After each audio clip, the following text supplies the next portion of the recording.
What's going on, guys, and welcome back. Today, Alex and I are going to break down Snap's newest card, Cull Obsidian. Is this new powerhouse in the 410 stat line enough to warrant you buying the card? And what are his best synergies and combos? Alex and I are going to break him down, as well as the new leaked cards coming to Marvel Snap. Some crazy things headed to us in the next couple of months, from Hope Summers to Red Hulk. Alex and I are going to give our early impressions on all of the new data mined cards. And then lastly, guys, we're going to talk about the patch. Helicarrier, we got Omega Red. Alex and I are going to break down how they fit into Marvel Snap and how big was the buffs and the nerfs. We're going to talk about that all today and more on this episode of the Snapchat. And as always, I am joined by Mr. Alex Coccia. After one of the craziest weeks of Marvel Snap, the Super Bowl's over. We now enter the latter half of the year. At least for me, it's the dark times. Buddy, man, what a crazy week. How we doing? I'm doing great. You're right. It's been a crazy week. Whenever you have like a patch, 2 brand new cards, a season rollover, it is just, like I say it all the time, it's a wild time to be a Marvel Snap player. There was so much Marvel Snap to be played, Cozy. I've played so much of this game, but I've been loving it. Loving it. I feel like the meta is in a really fun place. I feel like the cards they've been releasing have been providing with a lot of opportunities to brew some creative stuff. And I'm just falling back in love with the game. I'm having a ton of fun. And then we had Black Swan come out wrong, and then we had Supergiant come out, and she was just a complete mind F of a card, and just a lot. Omega Red's good now. There's a lot to break down. What have you been playing on the way to Infinite? I know it's the climb season right now. What has been your most popular deck? I've been playing my Zabu Ray build deck, which is honestly one of my favorite decks to play. It has a very straightforward play pattern. Playing Odin on top of the both Stormbreaker and Mjolnir feels great. I get to play my Froggy Thor, which I never got to play, and I'm still upset it doesn't make Gerbil sounds. Rip it. Gerbil. I'm sticking with the Gerbil. Okay. But honestly, that, and I've been playing a brew with Supergiant where I'm doing this like invisibility deck where everything's kind of invisible on the board. It's pretty creative, but Elias absolutely hates you. Dude, I love it. I've been actually playing Loki a little bit. It's funny because no matter what, if you have Loki in a deck, it's a Loki deck, but it's kind of a Devil Dinosaur Collector deck with Loki as an alternative option. Did a little bit of bounce this season too, as I was making some videos. But definitely, it's been some crazy times. Now, you guys know that this week is not going to be near as good as last. We're not matching. All right, we're off tour. We're off our DMC. The comment section was goated in the last Snapchat. I can't tell you. But, guys, crazy episode over here. Alex, what are we talking about on your side of the Snapchat? Cozy, we're going to be talking about Black Swan and Supergiant, talking about decks, our overall impressions, and giving some star ratings based on our first week experimenting with the card. We'll also be talking about our top 10 one-cost cards in Marvel Snap, a list that Cozy and I made together. Can't wait to go through that. And then finally, as always, our Snapchat mailbag. Well, man, let's start out with the new card, as we always do, Cull Obsidian. A little bit of an easier assignment this week because Cull is a pretty easy card to talk about. For those that are listening, he's a 4-cost, 10-power card. You can only play him, though, where you have a 1-cost card. Now, there's surprisingly a good amount there. We're going to talk about everything that we see and the potential and obviously the star ratings. He comes alongside Thanos and Nimrod in the spotlight, so we can start there. Obviously, if you don't have Thanos, this is such like a rocket fire start to having a decent Thanos deck, because Cull Obsidian is clearly going to have some synergy with the Mad Titan. Let's start there, man. Star ratings right off the rip. What do you think for Cull? I mean, listen, I'm still kind of feeling it a little bit after, my Black Swan hype moment there last week. So I want to be a little hesitant, but you know what? I want to go with my heart. I feel like this is a 4-star card. Yeah. And I might be swinging a little high here, but honestly, it's 410. I think that... I don't think that this is particularly difficult to accomplish, especially since we found out that you can stage the 1-cost on the turn you play him. Like, that is huge. It's a major difference, right? It's a completely different card if you can do that. Overall, Cozy, I'm feeling 4 stars. So I got to say first with that, so we hinted at that last week, and I got to say I'm excited about it because that means it can open up potential for other cards, being able to play them the same turn, right? Like we've seen that in the past. And so, yes, confirmed. You can play a Nebula and Cull Obsidian the exact same turn, and that's going to be obviously huge and not being as telegraphic where you're going to be playing your Cull Obsidian. Now, listen, I think what gives us hesitation to give a high star rating is he's a very vanilla, kind of very, I don't want to say boring card, but he's just a big stat stick, right? But that doesn't change it. He's a 4-star, if not higher, man. I mean, I'm done sleeping on power. We've seen it with Blah before. Definitely just going to be elite power at the level, whether you play him on turn 6 or if you play him before that. Now, a couple of things with them. As Alex alluded to, you can obviously do the same turn. But also, there is going to be a good amount of location restriction with the guy. I don't think people realize he kind of suffers from both ends of the angle there. Like a Crimson Cosmos and a Big House kind of screw him all together. You can't play on either of those for the most part. And then there's some other instances where exactly, Hellfire Club, I think you can't play one cost either. There's a couple of locations like that that might end up hurting Cull Obsidian. But anyway, bud, I agree. 4-star. That would probably be about where I rank them. We talked about, Thanos as the first synergy. We might as well start there. I mean, clearly, what does Thanos try to do? It tries to slam down big cards that you can't do a lot. Now, he is a 4-cost card, so that makes it a little bit awkward with like the way Thanos works in general. But you're going to have your slew of picking, right, between all the different lanes and the 1-cost cards. Scar is naturally one of my favorite synergies with this guy, and he is in the best of the best Thanos decks at that, right? So you have that for your advantage. And then the Lockjaw aspect, you're not going to complain about getting the 410 there in the middle. So I think it's nothing but upside in Thanos. So yeah, Thanos is a great package for Cull Obsidian, and there's no question about it. And obviously because you get to play the 1-drops and stuff. But again, as I like to do, I was kind of going through my pen and paper kind of play lines. Like, how does the play actually look here?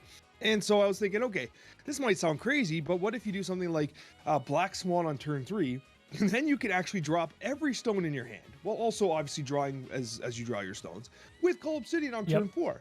Yeah, that's insane, right? Like, so it's good. Crazy, and you can actually feed Lockjaw while dropping Cull Obsidian, and if you're lucky, you might pull like a Devil Dinosaur or something massive out of the Lockjaw. You also pull Cull Obsidian on the other side. They can't Shang-Chi everywhere, can they? Yeah, dude, it's crazy how much raw power this guy has, and that's exactly what Thanos wants to do. We used to have Thanos where you were trying to cheat out kind of big abilities like the Professor X, and now it's like, all right, throw out the big cards. What are you going to do about it? And to your point, this is going to be the most natural home because you don't have to force 1 cost in the deck. Obviously, is Con Alex. He can get Shang-Chi right in the cold nuts there, but he can also not have a deck that always has 1-drop. Some don't have any. Some have very few. And so Cole in those decks, you're definitely dice rolling if you only have a Nebula. Definitely. Like, I would be, scared to do such, have them slotted into that. But with Thanos, naturally, you're going to get 1 card that's a 1-drop. And if you don't, you're going to lose anyway, probably. I really appreciate what you're saying here, but I want to kind of walk this back for a second. I've seen a lot of discourse about how this card might suck because of Shang-Chi, because it's a 410. Yeah. And I have a different approach that I want to kind of discuss here.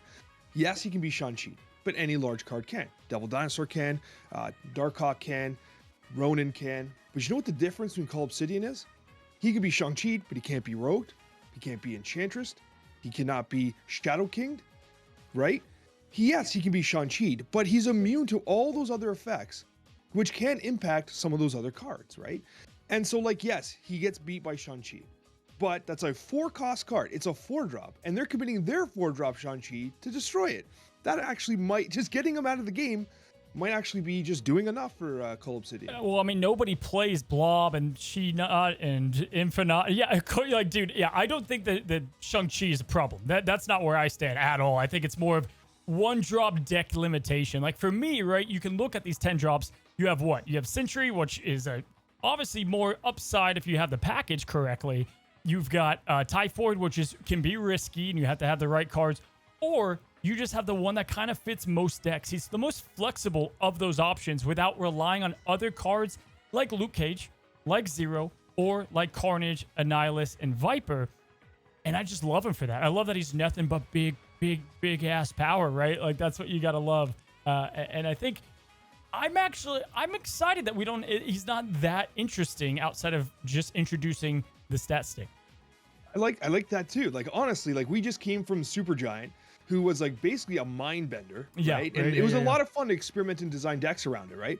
But a seriously mind-bending card. And I think that a lot of players that kind of pick up Marvel Snap, they read that text and they're like, bro, what is this? You know what I mean? How do I even use this? It doesn't even, they unlock it. They're like, I don't know how to put this in a deck. And then you auto deck and it's terrible anyway. It's like, what is happening here? Cull Obsidian has a very obvious thing. And I think that's good, right? Yeah. We have created cards that have this increasing complexity. I joked about it before. It feels like these cards are reading more and more like Magic the Gathering cards sometimes, right? And Supergiants kind of feels like that. Cull Obsidian, is beautiful. Beautiful, simplistic text that we've kind of moved away from, and now we're back. So I agree, Cozy. I'm actually really excited about having a plug-and-play style card that works in multiple spots. And naturally, as games get older, then the developers trust the player base to understand, you know, more deeper mechanics. But it feels good every now and then to get something just like raw, big power. Now, on that note, too, you know, we could see... clearly, we can say this every time. Zabu. So Zabu letting you play him on 3 is obviously really good. And there are these decks, Alex alluded to one earlier, and they're creeping up, where you're just playing big cards, and you can make a deck work with armor and with Atuma. And heck, we might even have some super giant synergy with both these guys, right? When it comes to the 1-cost drops, obviously any 1-cost is going to work. Naturally, even you can maybe put them in high evo that has some that, you know, that just work into that deck line. But dude, my favorite out the rip, and I don't know if this will be in all the decks and whatnot. Obviously, I love Kitty Pryde. I love the idea that you can like half commit a 1-cost card to a lane, and then you pop, you know, your Cull there. But also, if we do see, and I don't know if we will, Alex, but if we do see this zoo style where you have, you know what it is, dude, is bounce. I just played a lot of it. Has room for like one big card or one card that isn't working with the package, and it's kind of the same for Zoo. I love that Cull can represent a big power stick, and you're not just like relying on a Hitmonkey or, you know, relying on the pop off of Khazar and Blue Marvel. It's unique, and it does bring something to those decks. It's totally fair, and if you really want to consider the fact that like you could potentially even run like a Zeus Zabu style deck where maybe your closing finisher is actually Khazar and you play down your Cull Obsidian. Yeah, that's and cool. What it would take on turn 5, you'd probably, okay, I've been trying to play with the deck. Okay, I'm going to spoil things a little bit here. I've been trying to work on something. I got this brew going. I'm not quite ready for prime time, but we're all friends here, so let's just talk about it. Cull Obsidian can work in a deck like this, where you play something like a Shauna, right? And then on turn 5, you Falcon and you Black Swan. So all the 1-drops that Shauna dropped got their on reveals. They're now free in your hand. And your turn 6, you can play those 1-drops.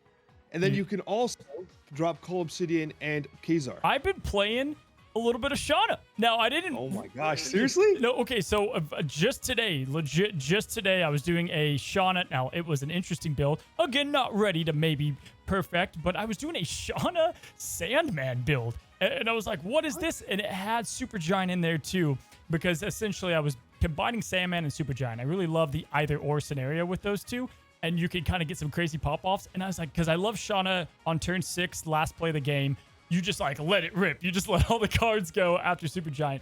But also, if I have Sandman, it's really tough to compete with Khazar and all these 1-drops just flooding the board. And so, crazy that you're also experimenting with Shauna, and I think she could work with Cull Obsidian.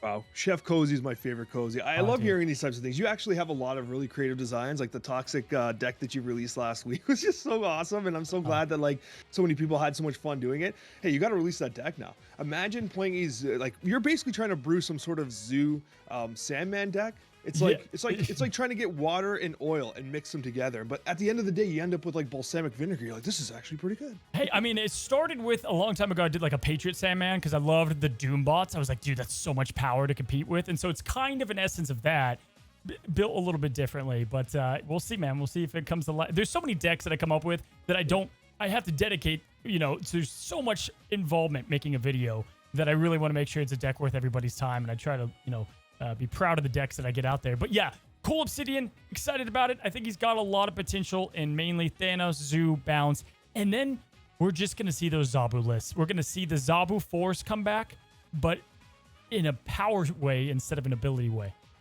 I might be totally crazy, and I'll leave it for the comment section to decide, but am I the only one that sees Chevy Chase's wife in that Shauna variant? Oh, hold on. That Shauna variant looks exactly like Chevy Chase's wife in like Christmas From Vacation. Yeah, it kind of does.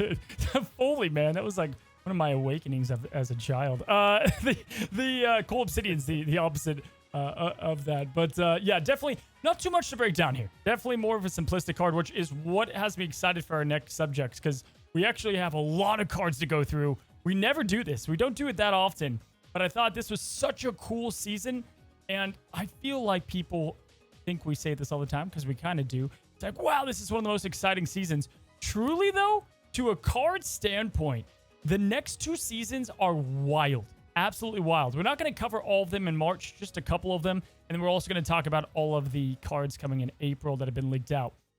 But Alex, with that, we're going to transition to it. And we start with Hope Summers. Now, Hope Summers is the season pass card for the month of March. And buddy, usually, you know, we rip back and forth. What's your star rating? We can give some early star ratings and impressions. But I think we can both firmly agree this looks stupid nuts. This looks stupid. I was going to say there's no way it releases this way, but they've already tuned it a little bit. It's a 3/3. After you play a card here, you get +1 energy next turn. That's all you got to do to get ramp energy.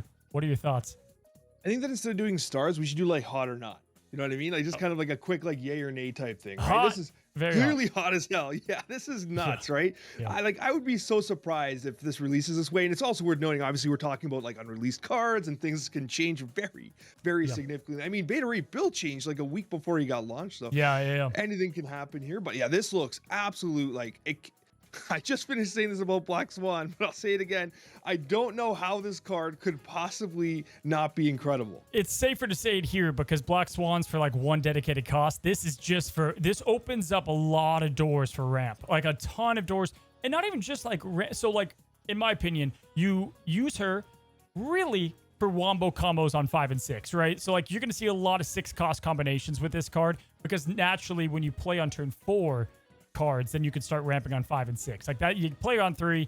Now this is where people don't understand, guys. You can play multiple cards in her lane and get multiple +1s from the way that it reads, and that's what's silly. So you can either play her in the Silver Surfer deck to build up like nuts on 5 and 6, or I see doing a lot of, you know, Null and Arnim Zola, a lot of Blob, Taskmaster. That's kind of where I see probably a lot of the potential.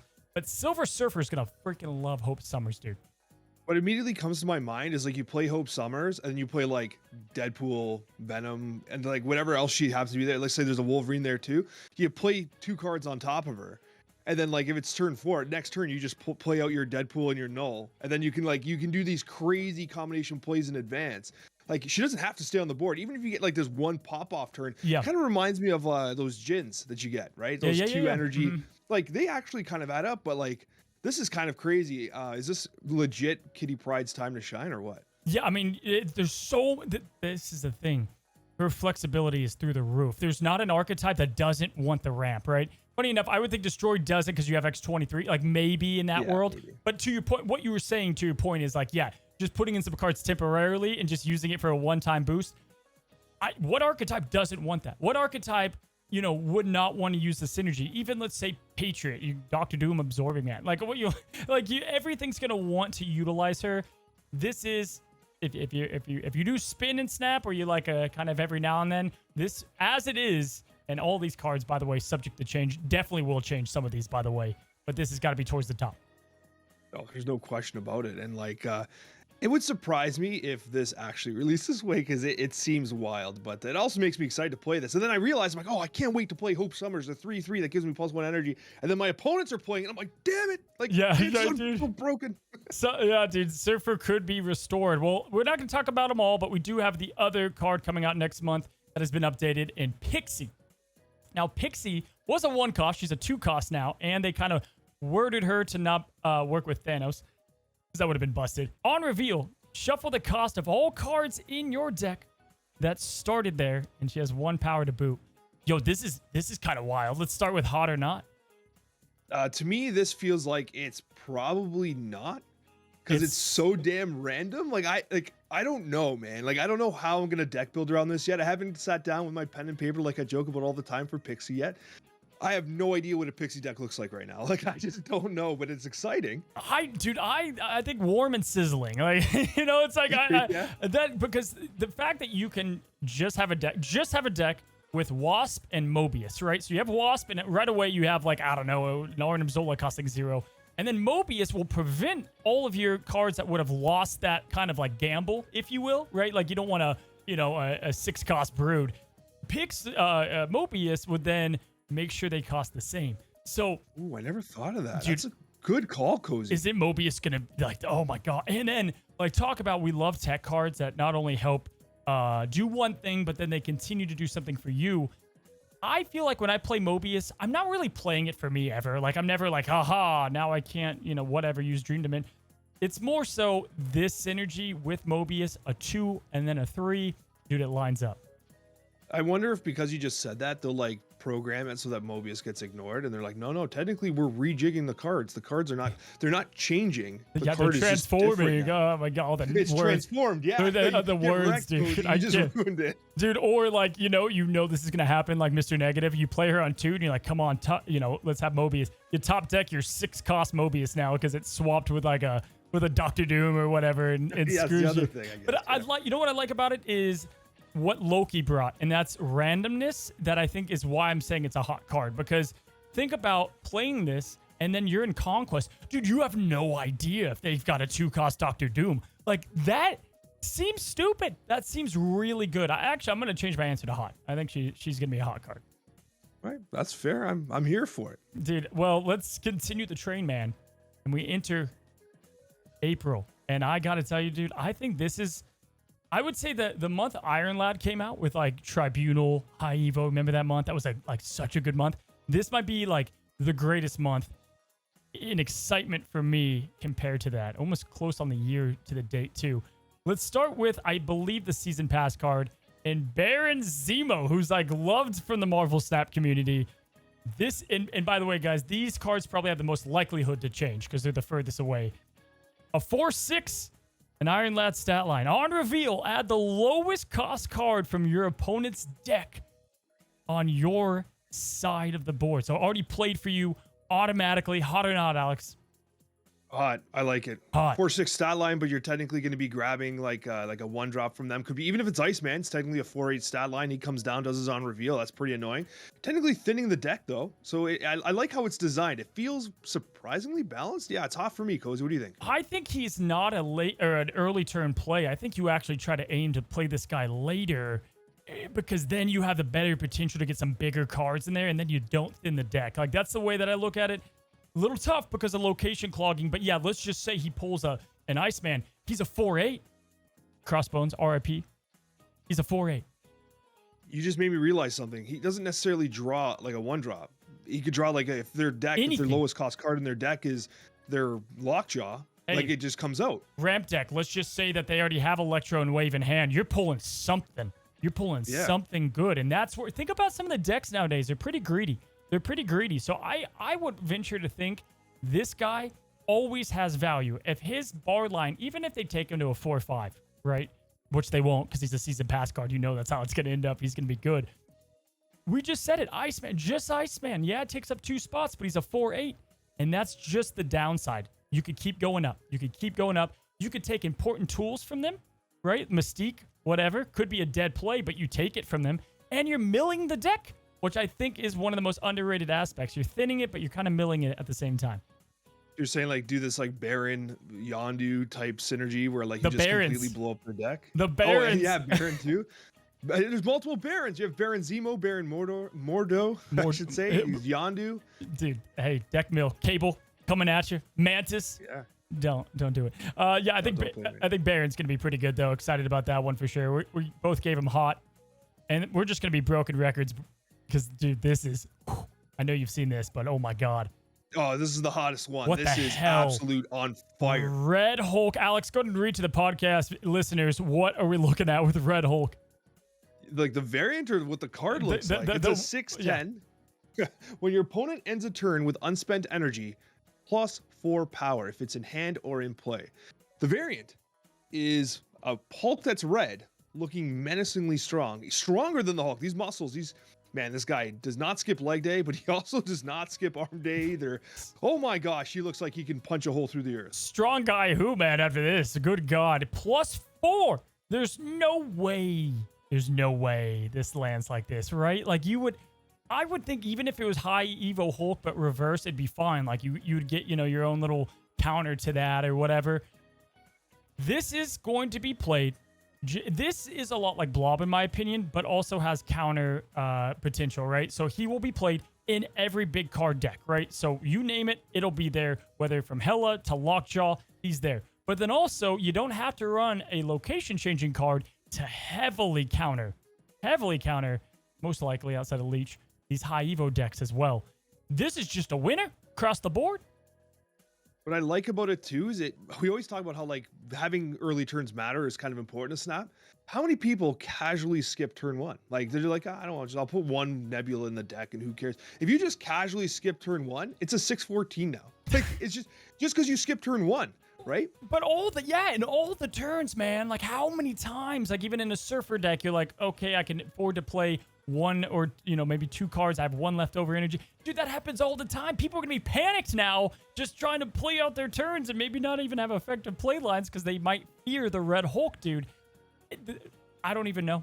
This seems so freaking good, man. And like, what about Taskmaster? Like, just as simple as a ramp Taskmaster play. You have Red Hulk, and now you can do Blob. You do Blob or Red Hulk followed by Taskmaster. GG.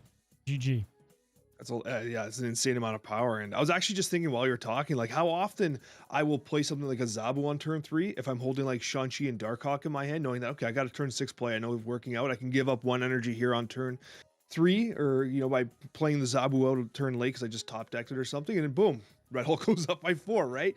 So it's like, it's kind of wild. And like the problem is too, does Red Hulk, is it going to have a tell? Like, it doesn't really have a tell. Like, it just hits you by surprise. And like, oh, I skipped those 3 turns. I didn't play mana efficient. And he comes down huge. Like, he doesn't, like, I don't think, is there like a specific deck that he's going to be built around? Dude, honestly, I would kind of like that if they gave him the Deadpool thing where, like, you would see this, like, red glow on one of their cards or whatever when the turn ends. Like, so you have an idea at least what to expect, right? Because if not, it's like, good luck, man. Good luck. This guy could be in any deck.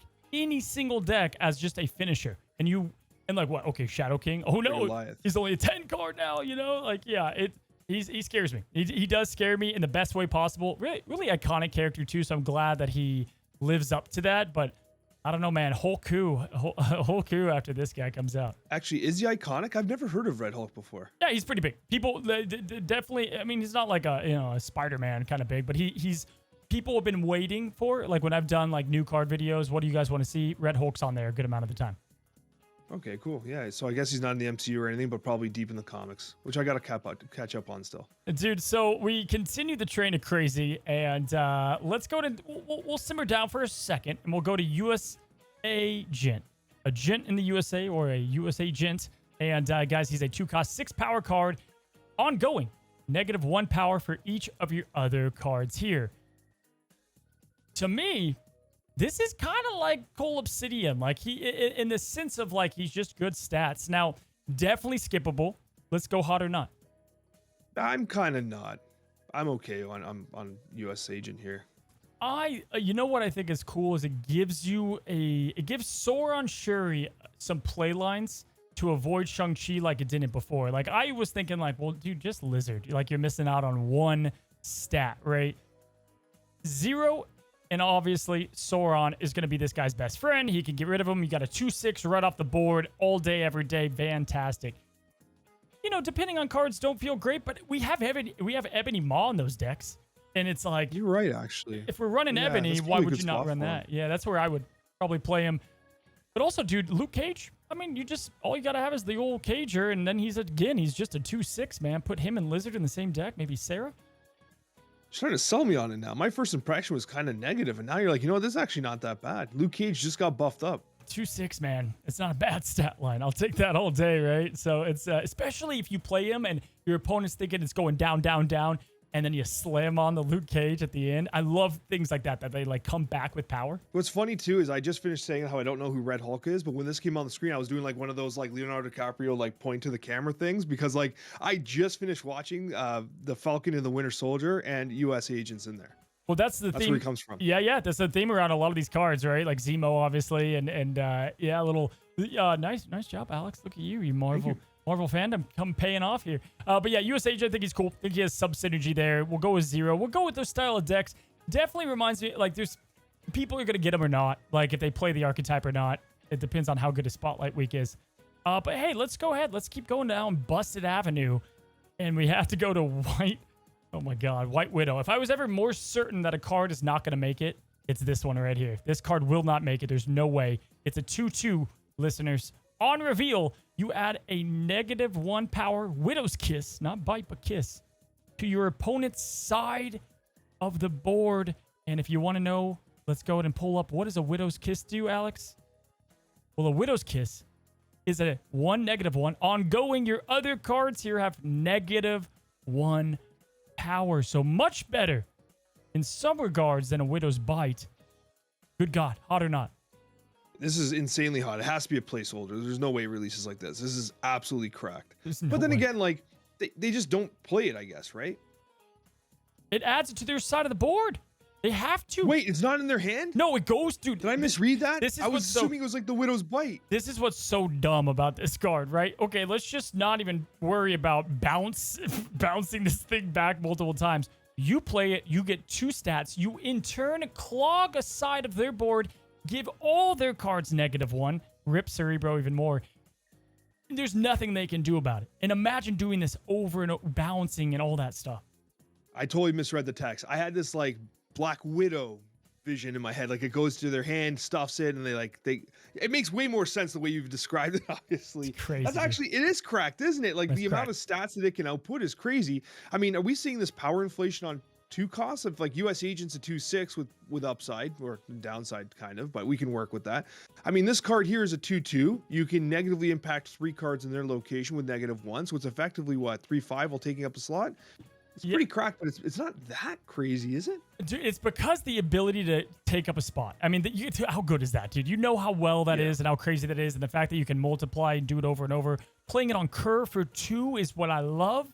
I love it. I don't see it lasting in 2. I think that's what I think they're going to change. I think she meets up with Black Widow and goes up to 3, but we don't know. We'll have to see. I just don't think it lands quite at these stats. Because then Green Goblin is way worse, in my opinion. I don't know. We'll have to see ultimately the home for White Widow, but clearly a stupid upcoming good card, Alex. Next, Red Guardian. And this is kind of really fun to talk about. Red Guardian's a 3-cost, 4-power card. On reveal, remove the text of the lowest power enemy card where you play the Red Guardian. Hot or not? I'm towards not. I feel like it'd have to be a little more power to do that because, like, I don't know, man. There's a lot of cards you don't really care about taking the text off of an on reveal, like, you know, Iceman. Like, it doesn't really, or a Spider Ham. Like, it's like, okay, whatever. And I don't know. For me, you can't even on reveal it on like a Cosmo or something because it's an on reveal card, right? So it's for me, it's a not. I'm gonna go with not here. Oh man, tech cards I feel like are always the toughest to like assign like where you think they're gonna fit in. And I love the idea of getting a 3-cost tech card because we have like Rogue and Cosmo, but like that's it. You know, a lot of them in the 4-cost range. I feel like the games he can swing though is pretty nice. I think the idea of Iron Man, Lockjaw, Dracula, like Deadpool early on, like you just stop him. You kill him. The card is dead. You dead space it, right? So the problem is, as always, right, you have to play him, right? So you're giving up a turn of yours to do that. However, he could be a big key. I almost would like him in Shadow King's area, like a 2/2. I almost like that better for him. And I don't know if he lasts this way, right? But also, like, we've seen this Song and Dance. These cards usually don't perform as we expect them to. We always think of the best things about it, but then in paper, it just doesn't work out. And okay, I don't want to dive back into the lore again, but I have to because this is 2 back-to-back cards that kind of reminded me of this. Is the Red Guardian? So is this like Black Widow's adopted father, and White Widow is her sister, adopted sister from the movie Black Widow, and this is the guy who played the cop from Stranger Things? Yeah, from Stranger. Yep, you're exactly right. That is Red Guardian. Right, okay. I'll be damned if we don't get a variant of that, man. There's some like, and Baron Zemo. Both of those, there's some really good variant. If we get the club dancing Zemo, it's over. Like I'll buy that for no matter how much. But yes, you are correct. I thought Black Widow was actually a pretty good movie. People tended not to like it. I thought it was good. I thought it had a lot of different emotion. Have you seen it? Yeah, I did see it. I thought it was pretty cool. Yeah, it was good. Overall, I rewatched it in 3D. It was fun. So definitely Red Guardian, we'll see where it places. I think we're probably both around not, but it has potential. A lot of potential. Yeah. All right, last up, Alex. Last up. And this might be like the cozy pick because of just the way that she works out. You know I'm all about combo potential and just playing these style of decks. Valentina. Oh my god, I get excited about this card. 2 cost, 2 power. On reveal, add a random 6 cost card to your hand, and you're going to give that -2 cost, so it's a 4 cost, and -2 power. Hot or not? I lean towards probably not. I No mean, I can see way. why this would be hype, but like, I don't know, man. It's a 2/2, and there's a whole bunch of 6 drops. You're like, man, I kind of don't really want this. Like, what the hell am I doing with a Hella? You know what I mean? It's like, Yep. there are some misses there, but then again, you get a Giganto. It's a 4 cost, whatever, 12 that goes in the left location. You can probably manage that. Like, there ain't nothing wrong with that. But like, then you have the Onslaughts and some others. Like, 6s are high impact, but they're also very niche to some degree. There's some bangers, like you'll never cry about a Magneto, you never cry about Doctor Doom, of course. But still, I don't know. It's like that randomness. I don't know if you could ever really count on it. Yeah, I mean, first of all, getting access to the potential of some 6 cost cards, like getting a Galactus on for 4, getting a Doctor Doom, we can pull them up in a second. I think there's probably better hitters than there's not hitters. But the thing is, dude, you're not even giving up much. You're giving up turn 2 for a 2/2 play, so okay, not a big deal. I think for me, this fits in perfect with Loki and Collector. So you have this card that you could play on 4, Loki could be played on 5. You could take mass effect with this card. You help your Collector out as well. So you either get like, it's kind of like the Raft, right? Like you either get something that really helps you out or you don't. But at the same time, Quinjet could make it a 3 cost card. I can't even process that. And then you could Grandmaster, you could get a couple of these rolling, and then you kind of help your luck out a bit more. I don't know, man. I don't know. I think that, yes, there is a lot of there's a lot of cards in this 6 cost area that are maybe not the best, but like here, let's go ahead and pull it up for the viewers here. I mean, Arnim Zola, Blob, Null, Eliath, all those are great. Leader would be fine to get. Doctor Doom, the top rope, right? Galactus. Onslaught, you're telling me you'd be mad about, but let's say, what do you not want, I guess, is easier. Living Tribunal in a lot of decks is a bummer. Maybe Hella. I don't think Agatha, I don't think she'll be in here. Agatha's probably not part of the random roll, yeah. But what else, like, what else are you super mad that you got? I suppose an Infinite, Destroyer. but yeah, Destroyer's up there for sure. But even if it's turn 3, dude, if you get a Destroyer and you had a Quinjet down, you just play Destroyer down for the stat stick. It's true. Maybe you skip turn 1 because you don't care about Red Hulk, and then you just play turn 2 Valentina into turn 3 Destroyer, who actually cares, right? That's fair. Or even the Infinite's like 18 power. You skip a turn, but you can play them on turn 4 or 5. Like, oh god, like, I don't know. I think there's a lot of great cards that fall in line here. Orca, I don't know. Scarg, it could be cheaper. She-Hulk, you can skip turns to help out. I also would pair this up with Luke Cage almost all the time just to get rid of that negative power effect. But Valentina, all of these cards encourage very unique deck building, and I think this one might be one of my most excitements. It is pretty cool. It is pretty cool. And I like how it's like similar to Mirage with some different flavor. Yeah. I like that, right? Like Mirage provides the scouting. You obviously don't get the scouting here. Mirage's cards probably going to be more playable. I don't want to say more playable, but you're taking it from their deck. It gets the +2. Hey, Mirage and Valentina are kind of interesting to think about, right? Yeah. Like, who would you rather have? Like, you just want a high roll Valentina, I guess? I mean, for me, I feel like the Collector needs to be looked at a little bit, right? Because we just had the Loki really kind of took him back down. So I love the idea of both of those in the same engine, just working together to help your Collector out. But yeah, she brings just a lot of upside potential. And with Hope Summers and this and even Corvus, we're starting to see they want us to kind of fiddle with some of these bigger cards at a cost, if you will, right? Whether that's discarding your reliable hand, whether it's giving it negative power and taking up turn 2. I don't know. Valentina, though, very exciting. So that is all the cards coming out, dude. Pick your number 1. Most excited. And the best. Red Hulk. Easy. Red It's Hulk? Red Hulk. It has to be. Both excitement and best is Red Hulk for you? I don't know. Is Red Hulk exciting? Right? Is Red Hulk exciting? That's the question. It's definitely good. I mean, I think exciting is going to be Hope Summers. Yeah, right? It has to be. Hope or Baron for me. I think Zemo has a lot of fun, like crazy potential. Yeah. Best. Red Hulk just can't flop, so much so that he doesn't release as such. I think they could risk releasing him like that because like the way you tune him is easy. Like those are OTA changes. Yeah. Like you could almost high roll him, but like Hope Summers I think is a trickier one. Good God, dude, Blob's gonna be massive. I feel like Blob, on that note, Blob's change was really healthy. Like Blob ends up like being a 20 a lot of the times, I feel like, but he's been fine for me. Have you played Blob? lately? No, I haven't been playing much Blob, but I've been playing a hell of a lot of Darkhawk, and I don't see Blob very often anymore. Yeah, well, dude, that's good for you then, I guess, right? Well, let's go ahead and go to our last subject, man, and that is going to be the change, the content patch. I'll go ahead and kick us off. I don't know, man. I was a little let down from the content patch, man, in a pretty massive way. How about yourself?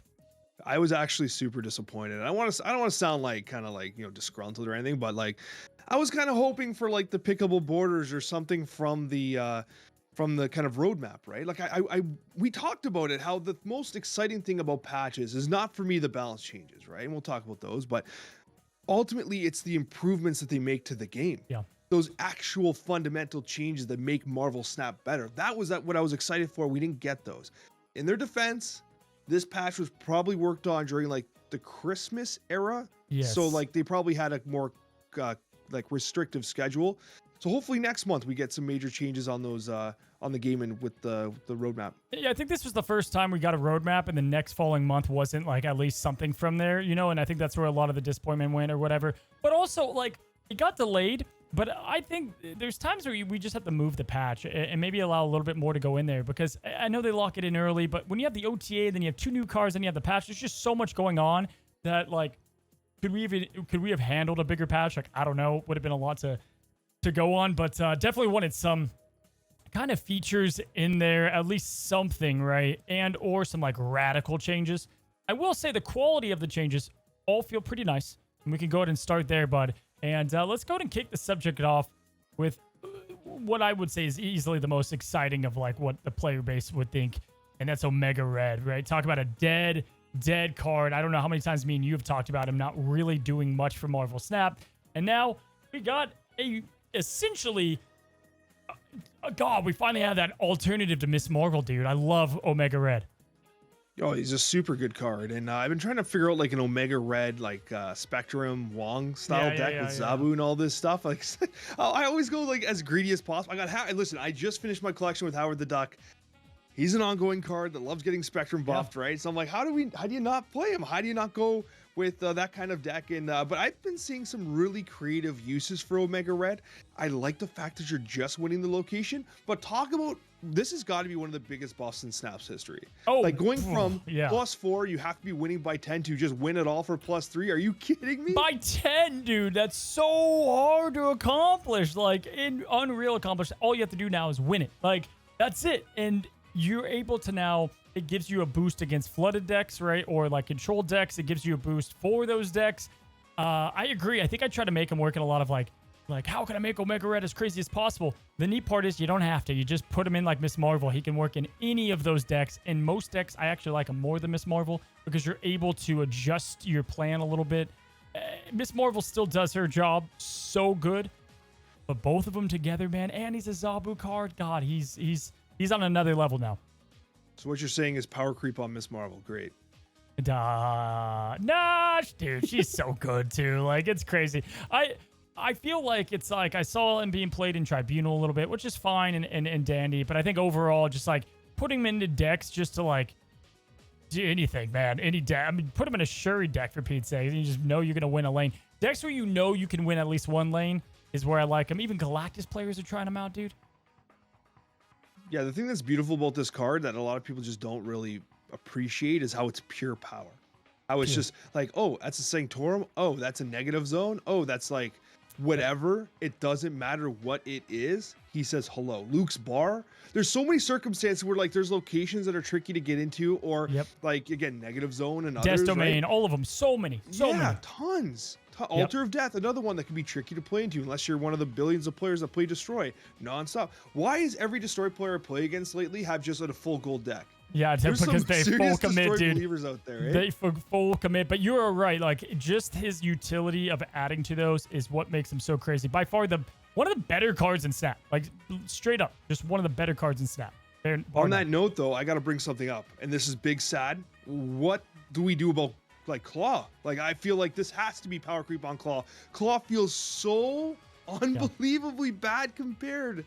Yeah. Like, isn't it though? Like, doesn't Claw feels like he needs something or what? Like, especially because he can only go one direction. Like, it's like, good God, it just feels like Claw has like 2 decks that work. One of which is actually doing okay now in Lockdown. But you're right, it is it is a bit kind of getting into Claw's territory as a 5'6" man, right? It's got or no, sorry, 5'4". It's got 5'4". I'll say 5'6". he gives I take 6. 5'6" all day. Yeah, same here. I think make him like Spider-Woman, like 5'11", 5'12", but he can only go into that one lane. It's fine with me. Like I'll take that all day. I feel like they should change Claw's ability to make him like Cyclops, except he randomly shoots one card on the board for -2 with his arm. Like, pew, you know, it's like he's like a villain who uses his arm to shoot. I like the flavor of the +6 power on the right side, but I feel like he should have this Cyclops effect where at the end of every turn he just shoots a random He gets to use the arm for -2 or something. Okay, you know? all right. Take notes, devs, from Alex Coccia's wish list. I like it. Let's go to Helicarrier though, man. Helicarrier 6'10". Did you get to dabble with the carrier at all, man? You know what, man? I've been so busy this week with everything else. I've actually not had a chance to play Helicarrier yet. I hate to say it. I want to so bad. Yeah. There's a lot happening. I have not had a chance to play him yet. There's a lot happening. Mega Red obviously got a lot of our attention, and then we had all the new cards. Carrier's working where we thought it would. I think it's going to be even better with Corvus and the discard. I mean, dude, we were just talking about Corvus's potential and how having what Proxima Midnight brings is more cards that you want to discard. And here is one flat out, no question. We're seeing it put into some decks. It does prevent you from drawing, but people don't understand, guys. Like, once you have Quinjet out there, you have so many things you could do with this card, and or you're playing it towards the end of the game most of the time. Yeah, dude, I like the change. I think this definitely gave it an identity, and it definitely is going to work in these collector discard decks more often. It kind of goes back to what you were saying before, how like we got so many changes. Like, did this patch have to drop when it did? Like, I literally play this game like it's my job, and I didn't have enough time to play Helicarrier because there's so much going on. Yeah, it's dude. like, it's kind of crazy to think about that out loud. Also, one of the absolute best Dan hit variants on the market, I will say, just 10 out of 10. But yeah, Helicarrier does look like it has some serious potential. And you're right, it's funny because like Corvus Glaive and the other discard package cards could potentially benefit from that, right? So it'd be interesting to see how it shapes up. Well, we've got Beast as our last one. He got nerfed and or buffed, as some people would like to look at it. You know, it's so funny, man. Leave it up. I get my popcorn ready when I release OTA videos because I'm like, here we go. Let's see what the comment section has to say. When Beast was changed to a 3 cost, the community deemed him dead in the water. He was never going anywhere. And since then, we've had adjustments to him. And now he's back to a 2/2. I think after playtesting a ton of bounce, not in every bounce deck, but in a good amount of them, this is actually where he wants to be. He's totally fine. Yeah, at first I was like, this might be a pretty heavy-handed nerf. I'm like, you know what though? Bounce likes when like cards can slide in when you want them to. And that -1 energy kind of allows you to do that. I think he's totally fine. But what I really think the actual reason for this change is, it has to be breathing room for Black Swan. Yeah. Like, I don't care what anyone says. This is breathing room for Black Swan, because if you play Beast and all those 1-drops are 0 anyways, and they're always just going to be 0, Black Swan is effectively useless. Yep. So I feel like make Beast 1 energy down, give it the ability to slot into decks for a little bit of an extra, like, you know, timely bounce. But it also gives the viability of using Black Swan in the same decks. They were stepping on each other's toes 100%. So I think this changes precisely for that reason. Yeah, especially if she was going to be a 2/3. Like, that would have had no shot. But yeah, if you haven't tried out Beast, definitely, you know, get into bounce. Now's the right time. All right, we're going to end it, Alex, with your prediction. I want you to pick a couple cards on each. Let's go buff, then nerf. And when it comes to like nerf, we're not telling them they need to nerf these cards. These are more of just what we think it could happen in general. I said that twice. Great. Alex, there's a lot to pick from as far as like OTA candidates, right? And typically we can't do changing of abilities. So like Captain America, of course I want, but like he's not going to be in an OTA. They might emergency fix Elsa. They've been pointing to it, and I think after the Luke Cage one and how well that went, there's no reason to not give Elsa back love. Maybe they do the emergency fix there. I do predict that being either now or in March's balance patch. But I kind of want to see, hear me out, Jean Grey get at least a power point. I want to see her get 1 power point, and that's bare minimum. Right? Like, doesn't it feel like she could use a little love? It's funny you bring up Jean Grey, because I just finished having this thought about Jean Grey, and I'm like, I bet you this is one of those cards that's better than we appreciate. I bet you in the right shells, if we like as a community really committed to Jean Grey hard, I bet you we could figure out a really good shell. I'm not saying tier 1, but I bet you she could fit in a tier 2 deck. I bet you she could. The effect is that strong. She's definitely one that I continually try to make decks with, and there are times where it just feels weird. It just feels awkward. It mainly, like, because it's for both of you guys, I just 3-3, it seems low. It just seems low for the effect she's providing. Like, I get it. It's restricting, and it can straight up win you games. But I do think this is one where if she was a 3-4, nobody would bat an eye. No, you're right. It's like it's a free power adjustment. Like it's really a low risk, like just one extra power to make it a 3-4. You could even argue 3-5, honestly. Like that's a little on the stronger side, but people I don't want to talk like I'm a game dev, but I would almost say make her 3-5, force people's hands to experiment with her, and then dial her back to 3-4 with an OTA if you have to. You know what I mean? Well, I mean, people will experiment if she's a 3-4 anyway, I guess. But like, does she really break the game at 3-5? Yeah, and if Elsa does get buffed in the same patch or something, like, then that's one of the fall-offs of Jean Grey. I was using Jean a ton with Elsa, but then that died, and then, like, I was like, okay, Nightcrawler Jeff, you know, it was just different, whereas, like, this could begin to work again if Elsa became better, so that is a good point there. What is a buff candidate for you? Oh, for me, it has to be White Queen. It has to be. Oh, yeah, like, you were saying that last week. Feels totally useless. Like, I don't want to say useless because, like, but, like, she's just been power crept on by Loki and by pretty much everything. Like, I just don't see a deck where you ever really want to run White Queen. Like, right now. It just doesn't feel right. I bet you she goes to, honestly, same effect. I mean, is 4-7, 4-8 even that bad? Like, I don't know. 4-7, or give her the Mirage +2 to the card effect. Like, either or these. I think the +2 works because then you're getting the intel and then you have a better card than the card they have. And I like that. I think that's very interesting. I like that too. Yeah, that's what I suggested. Well, and it's telegraphed too. Like, when you use White Queen, they're not like, unless it's like a ramp deck, they're not like, well, who do they get, right? Like, you know, so you can plan for it. So the only way you can offset that is give it the +2. I like the pick. All right, Nerf wish list. It's not a wish list. It's more of like, this is starting to get dangerously good. What do you think could get hit? Arrow. You bastard. Just upset you. Actually, it's got to be Destroy still. I don't think Destroy's done. To change to Hulkbuster, like, yes, I think it took a little bit of the top end off of Deadpool, so it's ironic. It curves better, but it actually accomplished the goal.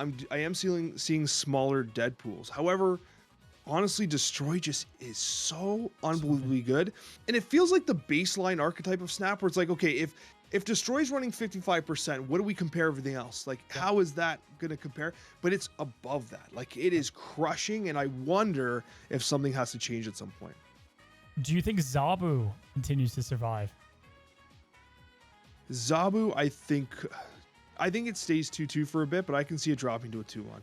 Shang-Chi? Oh, it's never being changed. 4-2, I think, is the lowest they could go on it without killing the card altogether. Because, like, there's a lot of times you really need to rely on that power. But I could see them experimenting with 4-2. Both of those cards are the most popular and the most win-rated cards in the game. Like, no question. My wild guess is a power point or two taken away from Hela. I think Hela right now is in an extremely good spot where the best players are playing Hela and also just general ladder. Because now you have Black Knight. You have a lot of different ways to certify Hela. And dude, her win percentage is like off the charts, Alex. Off the charts for Hela. For Hela, who's supposed to be kind of like a Mr. Negative in ways. Like, fun. You're absolutely right. Because if you think about it, Hela always had like almost like a 49% win rate. Like a sub 50% win rate, but a positive cube rate, right? Because you get those 8 cubers, you get the people by surprise and stuff. It has like a 54 to 56% win rate right now. And its cube rate is off the charts. It's way too good. It is way too good. And Black Knight, dude, I tell you what, man. When I see them put a Black Knight and get rid of Magneto, I'm like, I'm screwed. Because you can't get rid of the Ebony Blade. Like, there's nothing you can do to get rid of it. And it's just super tough. The play lines are working out in its favor. It goes wide. It goes tall. It does everything. That's my opinion on Hela. We'll have to see. It's not that I want it, but I do foresee it. Anyway, guys, hopefully you enjoyed this episode of the Snapchat, and Cull Obsidian coming soon. Good luck out there. Go check out Alex's side, where we're going to be breaking down Black Swan Super Giant in review, and then talking about a joint list of ours of the best one-cost cards after playing way too much of them this week. And then we end on the Snapchat mailbag, guys. Have a good one. Have a great one. Till the next one. Happy snapping.